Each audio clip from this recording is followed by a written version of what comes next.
For most Africans, Gaddafi is a generous man, a humanist, known for his unselfish support of the struggle against the racist regime in South Africa. If he had been an egotist, he wouldn't have risked the wrath of the West to help the ANC both militarily and financially in the fight against apartheid. This was why Mandela, soon after his release from 27 years in prison, decided to break the UN embargo and travel to Libya in 1997. On the 28th of October, Mandela decorated Gaddafi with the Good Hope Golden Medal, the highest decoration granted by South Africa to honor those who had made great contributions to support the struggle of South African people to confront the apartheid regime. This distinctive decoration by the great African freedom fighter Nelson Mandela came to prove the pioneering role played by Gaddafi in liberating the African continent from colonialism and racism. Mandela didn't mince his words when Bill Clinton said the visit was an unwelcomed one. Mandela said, "No country can claim to be the policeman of the world, and no state can dictate to another what it should do." He added, "Those that yesterday were friends of our enemies have the gall today to tell me not to visit my brother Gaddafi. They are advising us to be ungrateful and forget our friends of the past." Indeed, the West still considered the racist South African government to be their allies who needed to be protected. That's why the members of the ANC, including Nelson Mandela, were considered to be dangerous terrorists.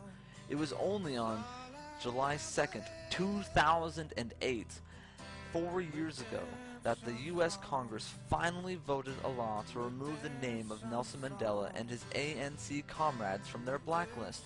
Not because they realized how stupid that list was, but because they wanted to mark Mandela's 90th birthday. The U.S. State Department has Nelson Mandela on a terrorist list. Why? Because he was part of the African National Congress, the people that were trying to overthrow the apartheid government in South Africa. And it's not just Nelson Mandela, and it's not an honest mistake. The entire African National Congress, everybody who was ever on it, is on the terrorist list. If we had our quote-unquote war on terror back then, we would have been fighting a global war against Nelson Mandela. Obviously, they're going to change this, and they're going to take all the African National Congress people off. It goes to show you, a terrorist is what we label a terrorist. It doesn't necessarily have anything to do with what they actually do, or who's killing civilians and who's not killing civilians. When we, what do we call collateral damage, and what do we call, killing the innocents? No, it's whoever we decide is our enemy, we put them on the terrorist list, and whoever we decide is our ally, we put on the good guys list.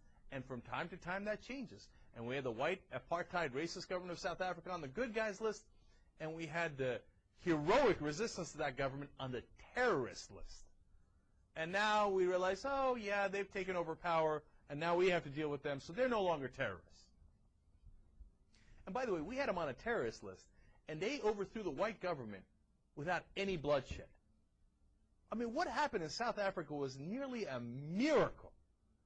And the people we call terrorists turned out to be the least violent people in the history of mankind. I mean, right up there with Mahatma Gandhi. And we had them on our terrorist list.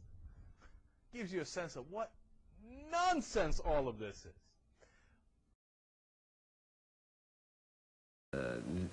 Now, we must clarify the meaning of terrorism. What is that terrorism?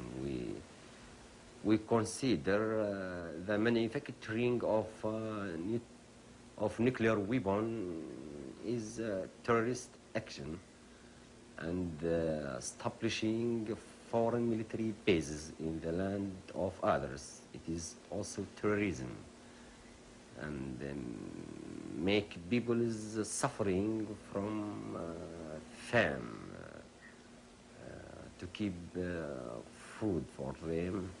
It is also terrorism, and hijacking airplanes, and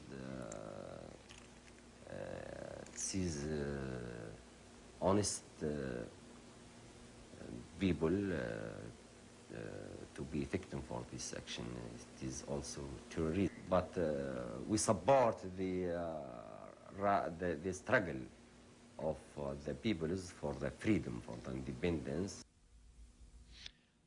My policy is the revolutionary one, for liberation, for unity.